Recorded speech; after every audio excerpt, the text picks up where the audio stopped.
இனி ஒரு ஜன்மம் எடுத்து வந்தாலும் உன் மகனாக வரம் தருவார். தமிழ் பேச்சாளராக இருந்து பிக் பாஸ் சீசன் 8க்குள்ளே ஒரு கண்டஸ்டண்ட்டாக உள்ளே வந்தவர் தான் முத்துக்குமரன்.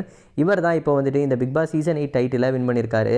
முத்துக்குமரன் கிட்ட இந்த ப்ரைஸ் மணி உங்களுக்கு கிடச்சி அப்படின்னா அதை வச்சு என்ன பண்ணுவீங்க அப்படின்றது போல் கேட்டதுக்கு, நான் முத்துக்குமார் அவர்களுடைய சில புத்தகங்களை வாங்கி கவர்மெண்ட் பள்ளிக்கூடங்களுக்கு கொடுப்பேன் அப்படின்றது போலையும், அதுக்கப்புறமா எங்கள் அப்பா அம்மா வந்துட்டு இப்போது ஒரு வீடு கட்டிகிட்டு இருக்கிறாங்க, அந்த வீட்டுக்கு எந்த ஒரு கடனும் இல்லாமல் அந்த காசுலேருந்து எடுத்து போட்டு என்னோட சொந்த காசில் நான் வந்துட்டு அந்த வீட்டை கட்டி முடிப்பேன் அப்படின்னும், அதுக்கப்புறமா என்னுடைய 2 ஃப்ரெண்ட்ஸ் இருக்காங்க, அவங்க 2 பேருக்கு நான் வந்துட்டு ஒரு பிஸ்னஸ் தொடங்குறதுக்கு பணம் கொடுத்து ஹெல்ப் பண்ணுவேன் அப்படின்றது போல் முத்துக்குமரன் சொல்லியிருப்பாரு.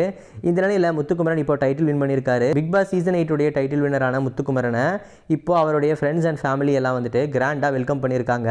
அந்த வெல்கம் வீடியோவில் M Kumaran son of Mahalakshmi படத்தில் வர நீயே நீயே அப்படின்ற அந்த அம்மா சாங் பாடும்போது முத்துக்குமரன் அவருடைய அம்மா வந்துட்டு ரொம்பவே எமோஷனல் ஆகி அழுது முத்துக்குமரனுடைய நெஞ்சு மேலே சாஞ்சிட்டு அதுக்கப்புறமா கன்னத்தில் முத்தம் கொடுத்து ரொம்பவே எமோஷனல் ஆகியிருக்காங்க. நான் வயது வளர்ந்தால் கூட மடி